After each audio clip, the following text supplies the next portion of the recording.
News Talk KVNU. The information from the pretty balanced perspective. Online at kvnutalk.com and on the KVNU mobile app.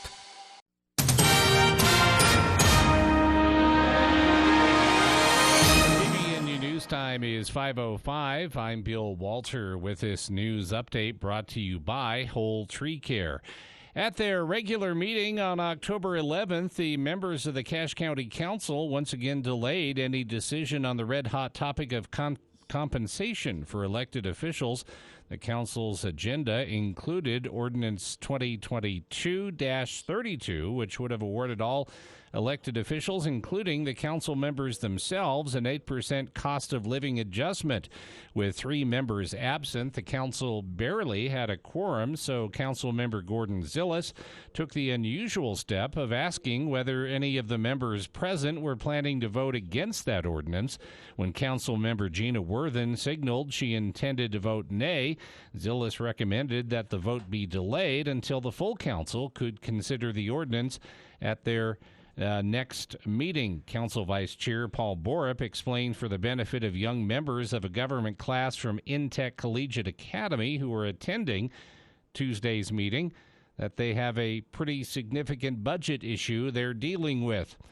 The county council has been struggling with the issue of compensation for elected officials all year. In January, members of the Cache County Council voted themselves double-digit pay raises for 2022, while denying salary increases for more than half of the county's other elected officials. KVNU News Time is 5:06. KVNU weather for tonight. Mostly clear skies, overnight low in the mid-30s, sunny mid-70s tomorrow, lower 70s on Friday. It's been to 71 at 69 right now at KVNU. KVNU weather is brought to you by Northern Steel Building. Steel is stronger, more flexible, and more dependable than wood, masonry, and concrete. Plus, steel is often less expensive. See their work online at northernsteelbuilding.com.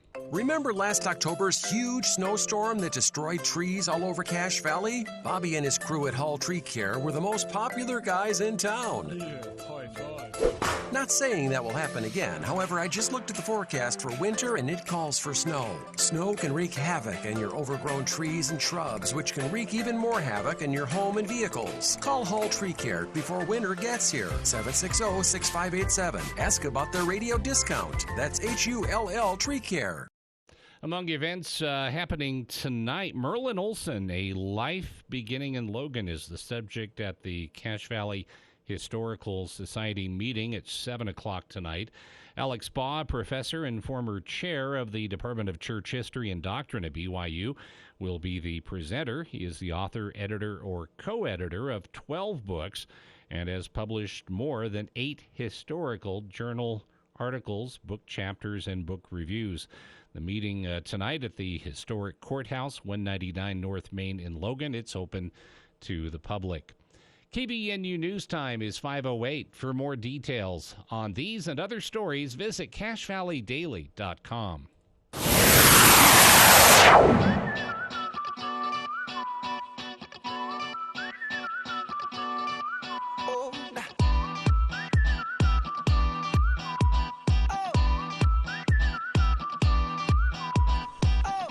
Welcome back to KVNU's For the People, Hour 2 of today's show.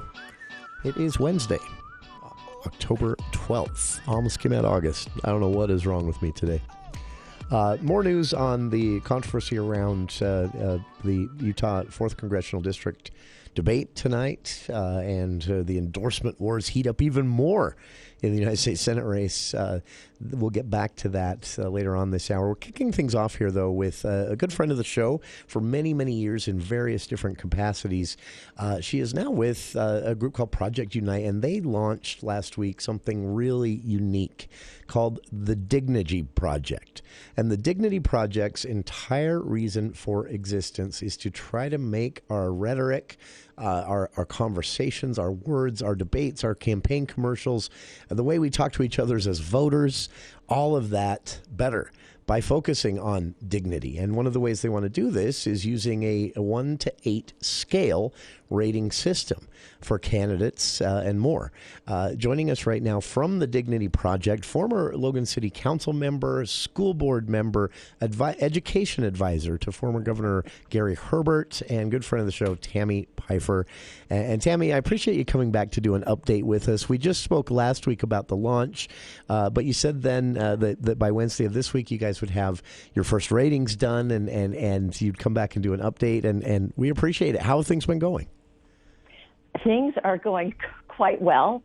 They're very, very busy. And first of all, thanks for having me on the show. I was able to get up to Logan last week and stop in and say hello. But it was great to see you. The newsroom gave me some really great memories of my time in Logan, especially on the city council. You know, sure. Jason, I was just thinking about this. I wanted to mention that when I ran for the city council 20 years ago, things were so different politically.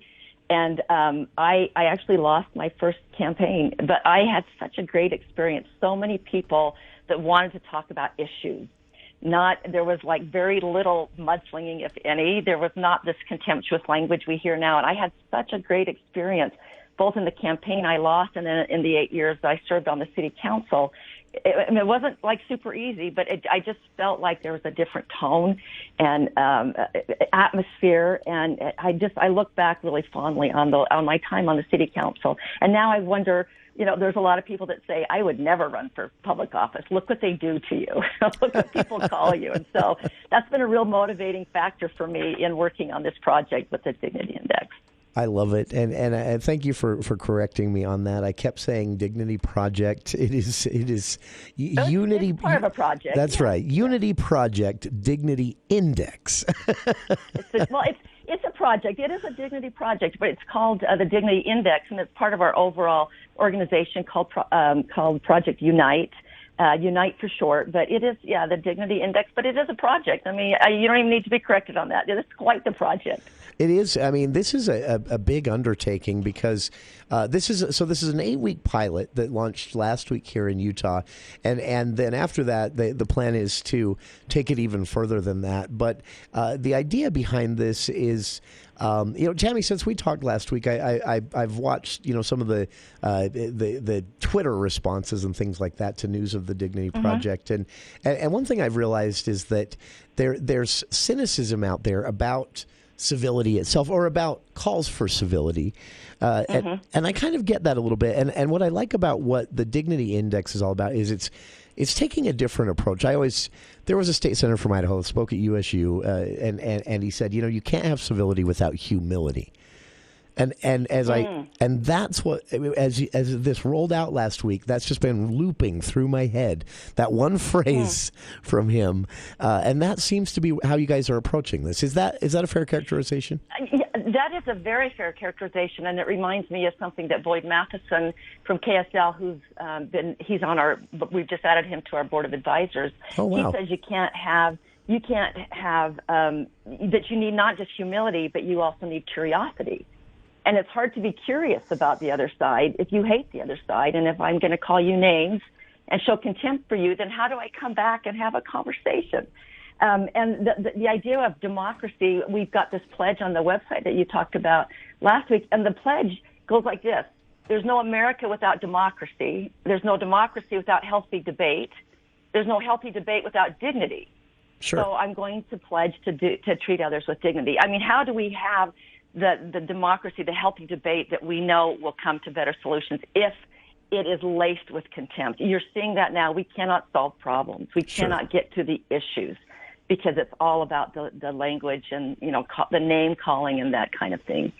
I was shocked even at myself after we spoke last week. I'm torn. Well, maybe I'm not torn, but I'm kind of two minds on things like this because I do think, when I see someone stand up and say something that is absolutely untrue, I do think there's value in us not putting euphemisms on that and saying, well, that's a lie. That using the word lie, that shouldn't be going too far. At the same time, after you and I spoke last week, the next day, I actually deleted a tweet. I wrote it. I clicked send, and I deleted it because I thought, how did that further the conversation at all?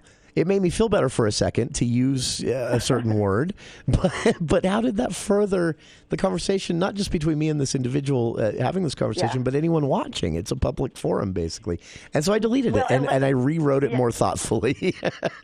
There you go. So let me just let you in on a little secret. I have these experiences almost every day. And even when you think that, oh, I'm just so nice to people and everything, it's like in my mind, like sometimes the first thought that comes is, you're an idiot. I'm better than you. And sure. It's that when you get to, like, on the scale goes from 1 to 8, when you get to a 4, 3 or 4, which is on the contempt side, it's always, I'm better than you. And I can say something clever and mock you, but I'm in the contempt range. And when I get to 5, I kind of let go of that and say, I don't know that I agree. And I can disagree with you all the way up to an 8, right? But It's like, but I'm not going to make fun of you. I'm just going to sit back. I'm going to delete the tweet that I just wrote. And I'm going to think of a better way to say it. And I just had this conversation today with one of my colleagues. I said, help me, how would I say this different? It wasn't a comment I was going to make, but it was a comment that I read that I kind of agreed with. And I said, how would I say this in a dignified way? And we worked through it. We looked at the principles, and you can find these on our website. It has kind of the phrase that goes along with each number, but then it has the subtext or the mindset. And he said, put yourself now in this mindset. How would you say that? And it was a great experience for me to work through. So you are not alone. There's, 100,000 people in the Valley, probably, sure. Not to mention where I live now, that are in the same boat. And this is what's been really exciting about this project is it's like this huge self-improvement effort for me. That's what I like about it myself is that having that effect on me. It made me think. It made me pause for a second and say, okay, I'm about to take the time to write something and post it publicly where others are going to see it. And it made me think about the words I chose and how I said something. And I liked that. I liked being challenged in that way. And but what's also fascinating about this, and here's for listeners, so this is actually going to be done through a trained group of coders. They're going to score candidates' debates, fundraising messages, ads, posts on social media, speeches that they might give at a town hall or something like that, and just look at the language they're using. And so now you guys have a bit of you have a first set of results, right? Yeah, we do. If you want to go on our website, it's dignityindex.us. .us, and then just like the second thing on the website is our weekly scores. I have not posted the ones that were released yesterday because I've got a little bit of commentary to go with that. But you just click on that. There's a press release, and then we have this first one was a lot that we released on October 7th. We released a lot of scores, and we've got the speech, and then we've got the score. It's probably a good time to remind the listeners that we're not scoring people. We're not giving John Curtis a rating or his opponent Glenn Wright, but we've pulled phrases from their debates, and we are looking at the language that they use. I had read something not long ago that said that we don't think ourselves into a new way of acting always. Sometimes we act ourselves into a new way of thinking. So if I can change the way I act or that I speak, the language I use, take out the contempt, it will help me change the way I think about people, which then opens these doors to be able to solve problems. Ease divisions, solve problems. That's what we're about. It was fascinating to me to watch, to read. So I made a point to watch the 3rd Congressional District debate, even though I won't get to vote in that one this cycle. Yeah. And then to compare the scores. And I remembered times. This was interesting to me. I was able to flash back to facial expressions on the candidates. Since the Utah Debate Commission televises these, I could go back and look at video of their faces and then match that with their score going down. You could actually see it on their faces. Wow. Yeah. It's just not, I don't want to get into body language reading or anything like that, but it was interesting to me that brows would furrow, and then contrasting that with the Dignity Index score, those would be the times when they had the worst score on the Dignity scale. That's fascinating to me. It implies at least that it makes us angry too when we lack dignity. Yeah. One thing that I'm still thinking back to your tweet, Jason, and one thing I was thinking of as I was driving actually back from Cache Valley was, wouldn't it be nice if everyone, like my challenge I leave today is if everyone looked at, just for one day, the type of news that they consume, particularly about politics, but just in general. Listen to, if you listen to talk radio, if you listen to AM or FM, or if you watch a certain news, I mean, I'm not going to point fingers because it's everywhere, but just pay attention for one day to the type of language that you hear from commentators on the news, or especially political, but do they use some of this language that we point out on the website? Are they name calling? Do they mock? Do they blame, the blaming and that kind of thing? And all of a sudden, once you see it, like you've experienced, once you see it, it's kind of like everywhere. And then you see it in yourself and you're going, oh, heavens, I'm part of the problem. Exactly what happened to me last week. And I would have described myself as a pretty civil person, but I thought I kept thinking about that tweet, and I just kept thinking, did that further things? Did that move the conversation along, or was I just being superior? I decided I was being superior, and I deleted it. And I appreciate that experience. And like Tami said, I would encourage everyone to go read this, take the pledge, understand some of this. Us versus them rhetoric. What does that mean? Rhetoric we can use that is almost eliminationist. Like it's not just enough to win an election. We have to demolish our opponents. That kind of language matters, and the Dignity Index is about drawing attention to that. DignityIndex.us again is the website, and read more also about Project Unite, because they're doing some fascinating stuff on a lot of different fronts. And Tami, I know you've got to move on to, you've got another deadline coming up here in just a few minutes, but we appreciate you joining us here on KVNU, and we'll check in with you again next week. You'll have more rankings to provide us with. A lot to talk about next week. It's going to be a big week for ratings, so that is great. Tammy's going to check in with us every week as this 8-week pilot project here in Utah continues. DignityIndex.us is the website. Thank you to Tami. Thanks to our listeners for tuning in as well, and we'll be back right after this. Covering Utah State sports like no one else. News Talk KVNU, 102 FM, 610 AM. It's important to get your flower beds and yard ready for a beautiful spring. Plant bulbs. Anderson Seed and Garden has dozens of bulb varieties in stock. They will burst next spring with amazing colors. If you want a green yard this spring, you should apply a fall fertilizer now. Don't forget to protect your yard and flower beds from pesky voles before they become active. If you've got insect problems, Anderson's has the right sprays and treatments. Come see what's new at Anderson Seed and Garden, 69 West Center, Logan. As we live longer, age really is just a number, but retirement is so much more than one. Edward Jones wants to know what you want out of retirement. Working together, you can look at the big picture and make a strategy to help you reach your goals. Because you can't prepare for the unexpected if you don't know where you're headed. Call one of the 7 branch locations in Cache Valley or go to edwardjones.com to get started today. Edward Jones, member SIPC. What's more important than sleep? Granted, some things are, but not many. This is Ryan at My Mattress, and here we offer the best solution to better sleep, a better mattress. IntelliBed, the gel mattress, cradles your hips and shoulders while providing the best back support possible. Or come in and choose a Tempur-Pedic that boasts 93% of their owners love their bed. My Mattress, offering the best sleep possible by the South Walmart. You can't beat fall in Utah. The weather is perfect for a getaway. Get out and drive a new Murdoch Hyundai with 1.9% for 3 years on Santa Fe, Kona, or Sonata. And every new Hyundai comes with America's best warranty, a 10-year, 100,000-mile powertrain limited warranty, and owner's assurance. When you walk through our doors, you feel like family. At Murdoch Hyundai in Logan, Linden, and Murray, or online at murdochhyundai.com. Call 866-628-3065 to see dealer for complete details. Offer expires 11/1/22.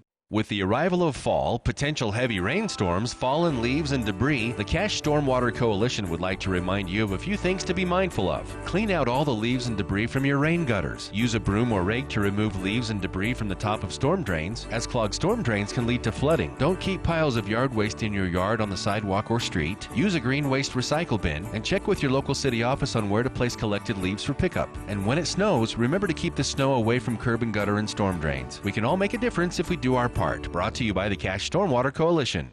Over budget by $2 million, withholding financial records from the County Council, structuring large financial appropriations without the Council's involvement or approval. This is the public record and is concerning to you, the hardworking taxpayers of Cache County. I'm Mark Ensign, and I'm a write-in candidate for County Executive. I'll restore order, trust, and transparency to the Cache County Executive's office with your write-in vote. To learn more, visit ensignforcachecounty.com. Paid for by Mark Ensign. This is former Cache County Executive Lynn Lemon. I wholeheartedly support Mark Ensign. I hope you will make the extra effort to write him in for County Executive.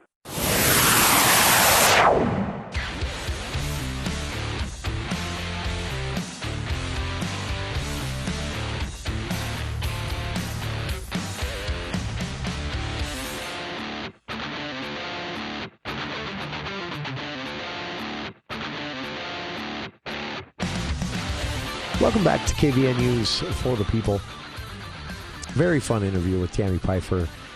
She'll have more time next week. Things were a bit crunched today, but she'll be joining us every Wednesday at 5:10. Next week it will be just after Mayor Daines' visit. Logan City Mayor Holly Daines will be in for Speak to the Mayor, and then we'll go right into our time with Tami Pyfer and the Dignity Index. I'm excited about this, and I have to. I briefly touched on this while we were with Tami. I didn't want to take up too much time on it, but I'm a cynic when it comes to these things. But I'm intrigued by this one, and the reason I'm a cynic is that these calls for civility. So many times when you hear someone saying, "Oh, we should be more civil," it's just because they're losing the argument, or because they've had their feelings hurt, Back to this silliness over the Utah Debate Commission debate. Now, in the last few minutes, since the top of the hour, Representative Chris Stewart and Senator Mike Lee have circled their wagons, realizing this is going south fast for Congressman Burgess Owens. His excuse for skipping the debate tonight. The debate, by the way, will still be televised. We won't be broadcasting it because this is Southern Utah. I shouldn't say Southern. It's Utah County in Southern, but no, it's a good chunk of Salt Lake County, Utah County, and then some parts south of Utah County. It's District 4, so we won't be broadcasting it live here, but it will be on radio stations throughout the area. It will be televised and live streamed, just like Monday night's Utah Debate Commission debate with Congressman Moore and Challenger Rick Jones. They'll also do a 3rd Congressional District and the United States Senate race debate. But what burns me about Owens is he skipped the primary debates, too. Now he's skipping this one with a very contrived excuse, which is that just under a year ago, the Salt Lake Tribune upset him, hurt his fifis with a political cartoon. Really? Congressman? It's so infuriating to see elected officials in any party, in any elected office act this way, because this is a job interview, and it should be treated as one.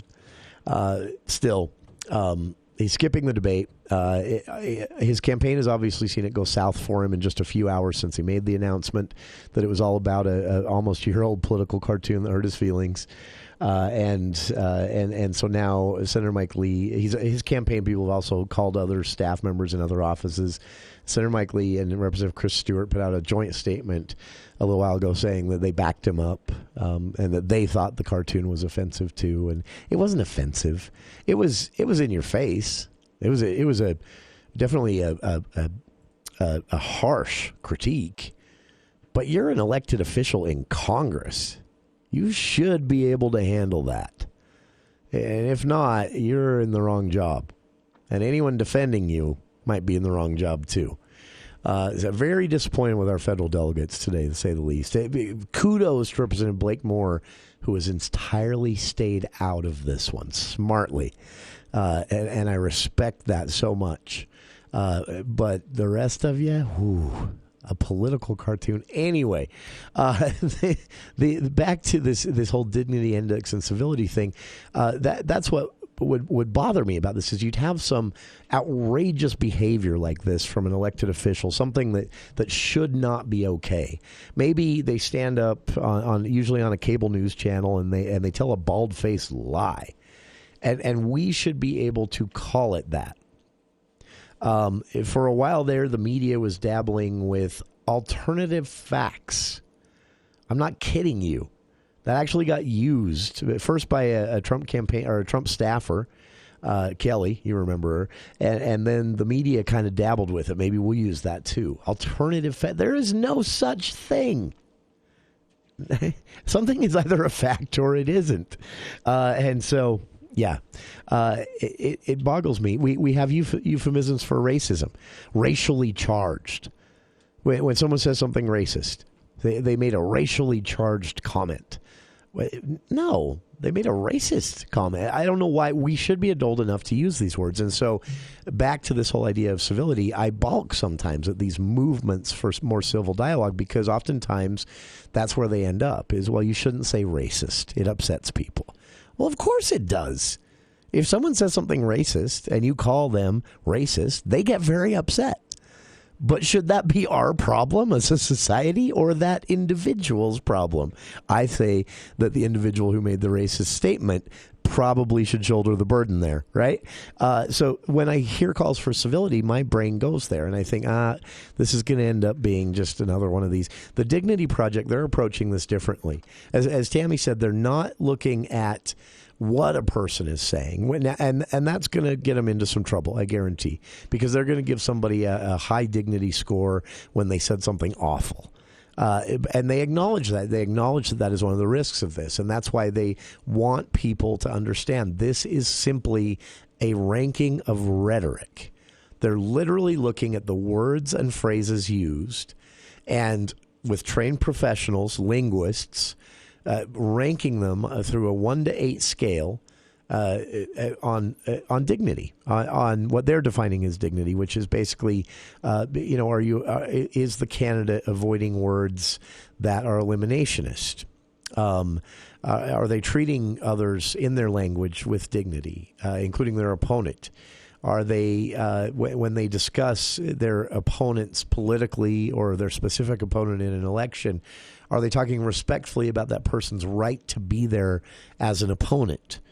Are they avoiding words that have the us versus them, this is basically back to Burgess Owens, the political cartoon that hurt his feelings. That's now the reason he's skipping this debate tonight, because it's moderated by the Salt Lake Tribune editor, even though it's put together by the Republican-led Utah Debate Commission.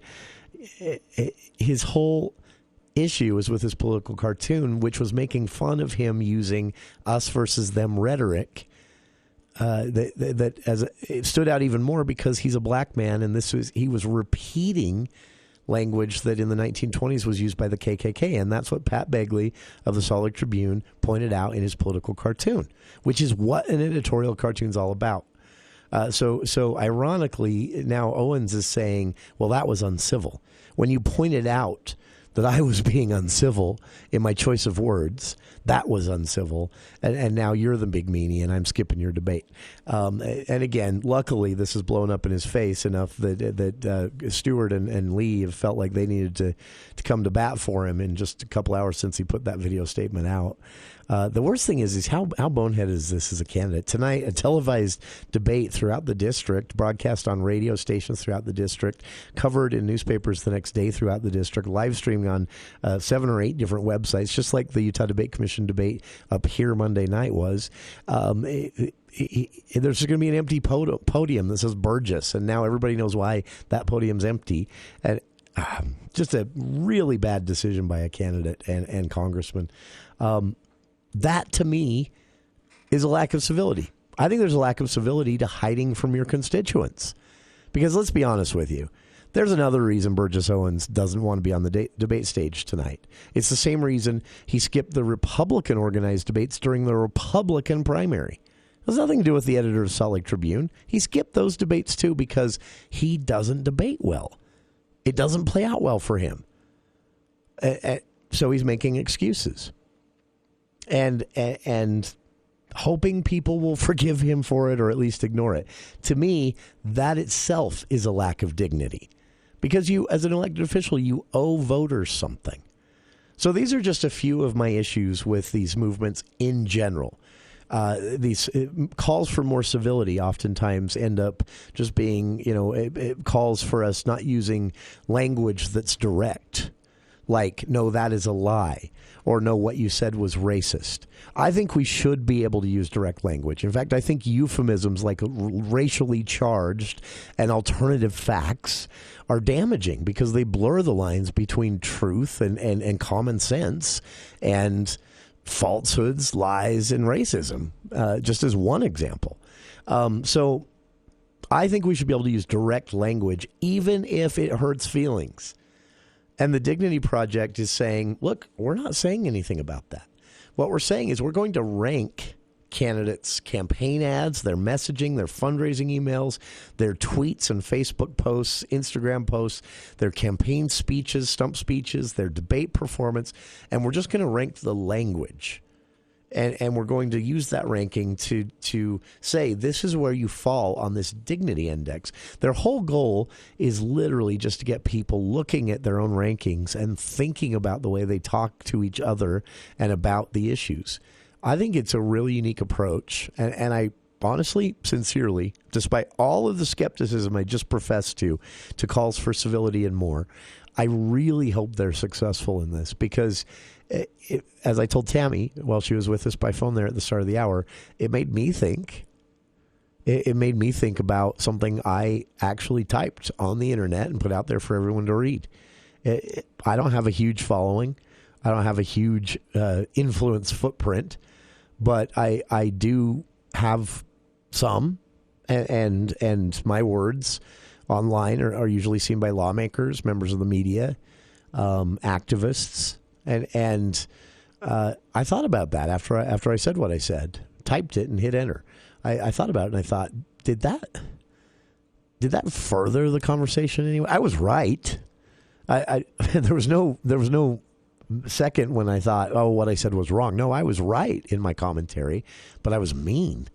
And I used a word that I don't usually use in everyday language talking to other human beings, but I used it because it was online.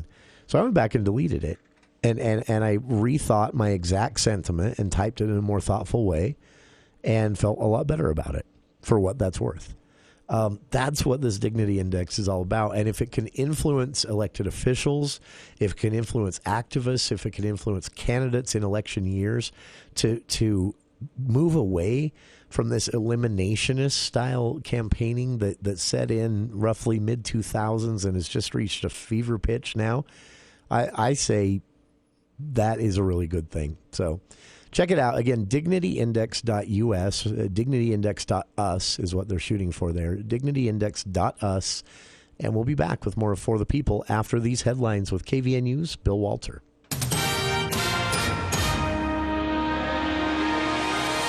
Thank you, Jason. KVNU News Time is 5:37, and the news is brought to you by Roof Rescue. The Southern Utah Museum of Arts in Cedar City was the site of Tuesday night's direct link with Utah Governor Spencer Cox.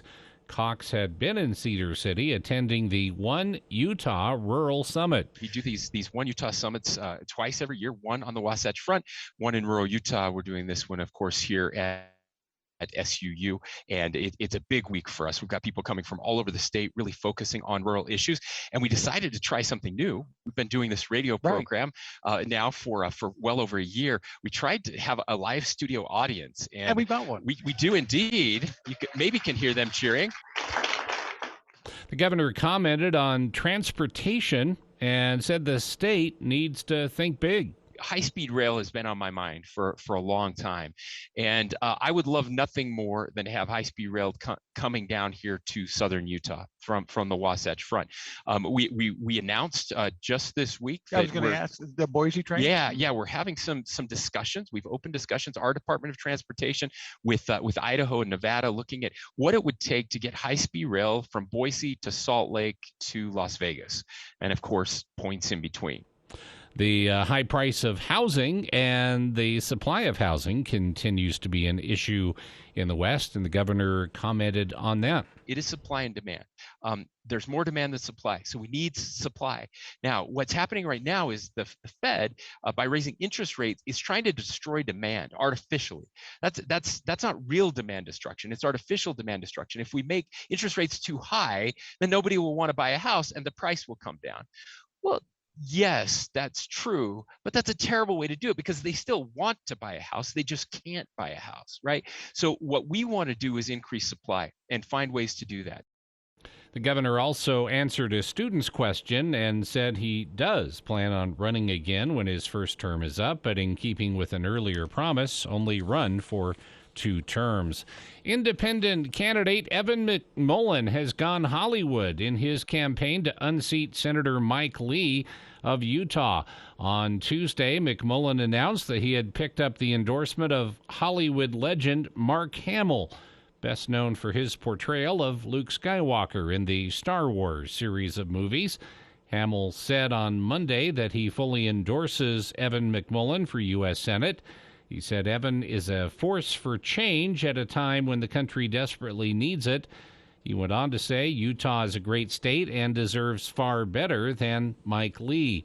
Hamill announced his endorsement of the independent candidate via Twitter on Monday evening, according to McMullin's campaign staff. McMullin crowed, "The force is with us," and as a huge Star Wars fan, he welcomed support from a Jedi in this critical fight.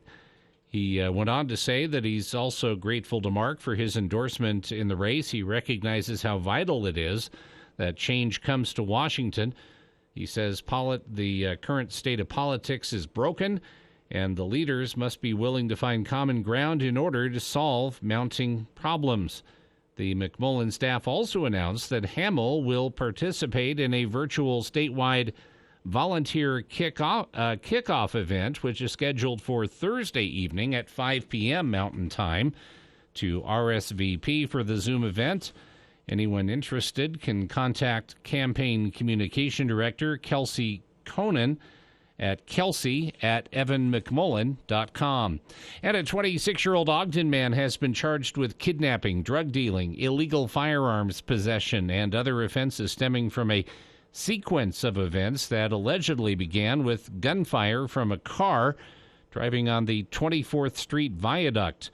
The Weber County Attorney's Office yesterday charged Eduardo Ambris with 1 count of possession of a controlled substance with intent to distribute, a second-degree felony, and 82 counts of possession of a firearm by a restricted person. Ambris already was in jail, having been charged on September 29th with first-degree felony aggravated kidnapping, third-degree felony aggravated assault, and Class B misdemeanor discharge of a firearm from a moving vehicle. KVNU News Time is 5:42. This is Mark with Roof Rescue. Most of us don't think about our roofs very often until you see shingles on the ground or water drips through your ceiling. Keep your roof in tip-top shape to protect your home, your biggest investment. Roof Rescue uses only the highest quality materials with experienced workmanship guaranteed to last. Even if you were denied by your insurance company the first time, a free re-evaluation can be made. Visit roofrescueusa.com to schedule your free consultation in Cache Valley and surrounding areas. Roof Rescue, providing watertight peace of mind. KVNU weather for tonight, mostly clear, mid-30s overnight, sunny, mid-70s tomorrow. Sunny, lower 70s on Friday. It's been to 71. Right now it's 70 at KBNU. KBNU weather brought to you by Adams Wealth Advisors. They put clients first under any circumstance. You'll receive peace of mind with Adams Wealth Advisors. Schedule a time with an advisor today. Call 435-752-1702 or visit adamswealthadvisors.com. For more details on these and other stories, visit cachevalleydaily.com. It's important to get your flower beds and yard ready for a beautiful spring. Plant bulbs. Anderson Seed and Garden has dozens of bulb varieties in stock. They will burst next spring with amazing colors. If you want a green yard this spring, you should apply a fall fertilizer now. Don't forget to protect your yard and flower beds from pesky voles before they become active. If you've got insect problems, Anderson's has the right sprays and treatments. Come see what's new at Anderson Seed and Garden, 69 West Center, Logan. What's more important than sleep? Granted, some things are, but not many. This is Ryan at My Mattress, and here we offer the best solution to better sleep, a better mattress. IntelliBed, the gel mattress, cradles your hips and shoulders while providing the best back support possible. Or come in and choose a Tempur-Pedic that boasts 93% of their owners love their bed. My Mattress, offering the best sleep possible by the South Walmart. Did you know there is a store in Logan where you can confidently use your HSA or FSA to buy the medical supplies your family needs? I'm Zach at HSA Depot, where you can conquer your health care. Celebrate National HSA Awareness Day this Saturday at HSA Depot and receive a free $20 first aid kit that you can use in your home, car, or recreational vehicle. Come in this Saturday, October 15th, between 10 and 2 for a free first aid kit at HSA Depot, right next door to Jay's Jungle. HSA Depot, 5-star review.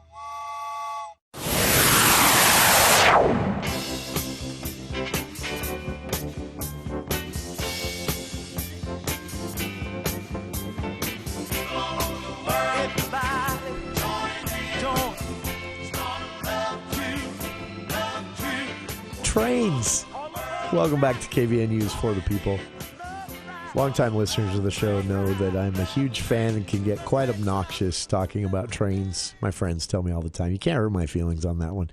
I will forever be an advocate of trains because I just think they're cool. I have bucket lists or bucket list items that involve trains that would probably... The number would probably shock most of you. You and another man we both know named Kirk. Yeah. Love trains. Trains, there's something so cool. If you've never taken a passenger train ride, and it can be, a short tourist attraction style passenger train ride, or it can be an actual trip. Either way, you get the same experience. I have to tell you, before we get to the governor's comments and this Boise train, you heard me right. That's what we're talking about here. How cool would that be? There is an Amtrak package you can buy, Bill, where you fly. There are a few different ways you can do it. You fly to Southern California. You get on a train. You ride that train, or you can actually get on the train in Salt Lake and ride the Zephyr to Southern California. That adds a few days to the trip. But you get on this train, you head up north, you cross the U.S.-Canada border, you ride this half-moon shaped track through the literal wilderness of Canada, like literally where people are not, other than the ones that were there to put this railroad in many moons ago. And then you come out on the East Coast, or above the U.S. East Coast, whatever that part of Canada is called. Like eastern Quebec? Yeah, I think it is actually the easternmost part of Quebec where you come out. And then you have to transfer there, and you get on a train that goes across the border and then down the East Coast of the U.S., and then when it gets to Florida, you have a few choices. You can either take one that goes back up kind of more central through the Midwest and stops in Salt Lake, or you can take one that goes right along the southern edge of the continent of the United States and through New Orleans and places like that into Texas, into Arizona, and then straight up to Salt Lake from Arizona. That'd be kind of cool. Yeah, so you can take a few different variations on the route, but basically the overall point here is you're riding a box around the northern part of, or the largest part of the North American continent on a train. And I just think it sounds so cool. It's also cheap. The whole thing is less than $4,000. I mean, that's not an insignificant amount of money, but for something that takes 3 weeks, that's a 3-week vacation for $3,900, I think. You're responsible for your own hotel rooms. If you get off the train, there's a place to sleep if you're on the train, and you can stop in any of, I think, 15 major cities for up to 3 days, and your pass will get you back on the train when it comes through again. You want to time that carefully, though, by the way, because there are some spots where if you miss it when it comes through 3 days later, you're there for a while. So I just think that's so cool, and I think it would be such an amazing way to see the country. In what we're about to talk about, it's maybe a different story. No offense to the residents of Burley or even Twin Falls, or I'm sure the first couple of times a Salt Lake to Boise train would be just something that had everyone staring out the window. But after a while, it's going to be like driving there, just a whole lot of the same. But can you imagine driving to the 24th Street Front Runner Station, getting on a train, riding it to the major transit station in Salt Lake, transferring to a train that takes you to Boise? You don't have to drive. High speed means it's going to be traveling at very least freeway speeds, but high speed means it's usually going a lot faster than that. So you're looking at eliminating, an hour and a half, maybe even 2 hours from the trip. You don't have to drive. There's a place for your luggage. You'd be dropped off at a transit station where Ubers and taxis and even maybe a light rail system to get you to your hotel before the game is just right there. And then imagine being able to do the same thing for Vegas. I don't know. To me, this is not only the future of transportation nationwide. We already know that. But it's something that I think a lot of Utahns would really enjoy this. Maybe only once or twice a year, at most. I doubt you're going to see many people taking up work in Boise. But I have some relatives that would probably travel to Boise once or twice a month if they could do it by light high-speed rail as opposed to driving, because of relatives up there. So we're not talking a huge daily part of economic activity or quality of life improvement here in Utah, but enough that I think there's a constituency for this. I think there's a need for this. I think people would love it. I know I would. And we got news late last week that UDOT and Amtrak and some others, the Union Pacific, of course, has to be in the middle of all of these conversations because a lot of the track is theirs still. And they were talking. That news broke late last week. And then last night, you heard it right here on our airwaves as we were broadcasting Governor Cox's semi-monthly rural town hall event, Direct Link, taking calls from listeners. Governor Cox, he spoke about light rail and about this rumor at the time, which he confirmed, of a potential Salt Lake to Boise and Salt Lake to Vegas high-speed rail route. Here's what Governor Cox had to say. High-speed rail has been on my mind for a long time, and I would love nothing more than to have high-speed rail coming down here to southern Utah from the Wasatch Front. We announced just this week. I was going to ask the Boise train. Yeah, we're having some discussions. We've opened discussions. Our Department of Transportation with Idaho and Nevada, looking at what it would take to get high-speed rail from Boise to Salt Lake to Las Vegas, and of course points in between. Honestly, and we're not talking about, well, maybe I would guess we're not talking about something that's even the next 2 years, or maybe even 5 years, probably closer to 10. But the fact that these talks are happening, the fact that this is something on their minds, the fact that there is interstate interest in this, that's huge. And it also speeds along something that will probably come to fruition before then, which is a passenger rail, not high speed. It's not possible, actually, in this route, but a passenger rail line that would take you from Salt Lake to Moab, which I think a lot of people would enjoy, too. But high speed, high-speed rail, if you're familiar with the speeds, you're talking about a Boise trip that could be done in 3.5 hours, high-speed rail speeds. And I don't know. I think it would be so great. Vegas too. Vegas would be kind of fun, but I'm pretty sure I'd go to Boise a lot more if I could not have to drive there, not have to spend the gas to get there, and not have to just slog through some of those parts of the drive. I could sit on a train and work on my laptop. They all have Wi-Fi. I could read a book. I could stare out the window and let someone else worry about traffic. Yeah. I think it's so cool we're talking about this stuff. And finally, to put a cherry on top of all of this, if we're getting serious about high-speed rail to Boise and Las Vegas and passenger trains from Salt Lake to Moab, which we are, that means we are finally also getting serious about them finishing the project that is now 2 years overdue from earliest guess stat dates of bringing the existing high-speed rail system up to Cache Valley. It stops in Ogden now around 24th Street. It does actually have the track into Plain City, but they pulled that one back for geological reasons. The ground collapsed. So they've got to do some rerouting there. But eventually this is going to go to Brigham City.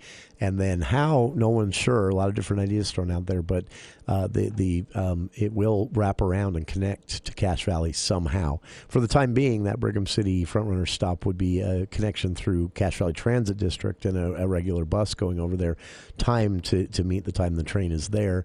And then you could get straight to Salt Lake without burning a gallon of your own gas.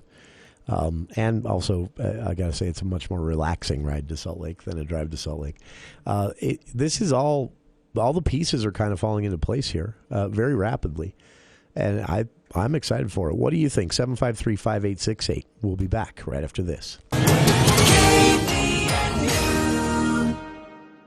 Are you struggling to swallow your food or unable to swallow while eating due to eosinophilic esophagitis, EOE? A local research study is currently enrolling participants. Care Access is looking for volunteers to help evaluate an investigational medication for EOE. There is no cost to enroll and health insurance is not required. Study participants ages 12 to 75 may be compensated for time and travel. For more information, visit carestudies.com or call 351-222-5112. That's 351-222-5112.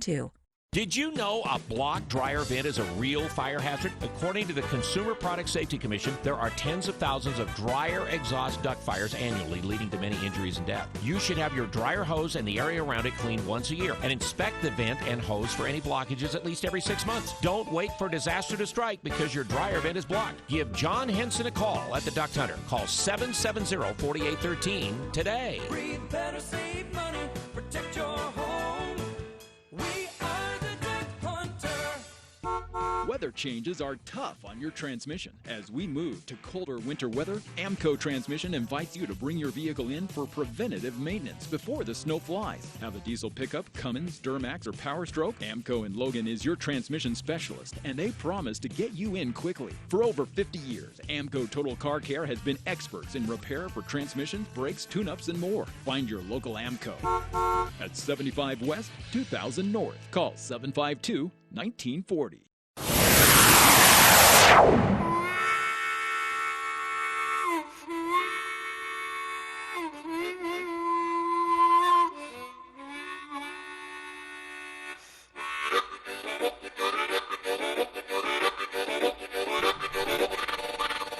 Oh, much better train music. Welcome back to KVN News for the People. This is actually a great question from a listener. It was, people scoff at this, and I've even heard some people say that, folks who ask this question are just opposed, and maybe that's somewhat true, but I think it's a legitimate question. And the question is basically, so for those just tuning in, I've been talking about Governor Cox last night saying, we've got to that he's been thinking more and more, and it's time for us to get serious about things like high-speed rail to Boise and Vegas. It's time to get serious about passenger rail from Salt Lake to Moab, to finish the front runner plan, which is to bring it up further north into Brigham City and then around into Cache Valley, because public transit is just, it's got to be a part of the future. It's not realistically possible to keep the one person, one car mode of transportation we're all still doing these days, despite what we know it's doing to the air and our own pocketbooks. It's just not physically possible to sustain that with population growth projections that are expected here in Utah. There is not enough room to build roads that wide. And then we also know now that the wider you build the roads, the worse congestion gets. How ironic is that? But also kind of predictable. So public transit, getting people out of cars and into trains and buses is Spencer Cox says, got to be a part of it. A listener chimes in and says, yeah, one day, but are we there now? Will people ride? You know, you see the CVTD buses with one or two heads on them a lot of times. Yeah, I get that. But you also see the CVTD buses at between 7 and 8 in the morning that are packed. You know, I think we have to keep this in perspective. Mornings and late afternoons, more people are traveling, more people are using public transportation than most of us see because we're at work too. Sure, when you see a bus go by at 8 o'clock at night, there might be one or two heads. Or when you see a bus go by at noon, there might be one or two heads. But as far as commuting to and from work, CVTD ridership is way up. And if you go down and look at front-runner ridership between 7 a.m. and between 4 and 6 p.m., it's packed. That's a good thing. That's better for air quality. All those people are saving money and stress, but again, it's just the future. It's unavoidable. So I'm excited about this, but these questions are relevant, you know. We should be careful not to jump in too early.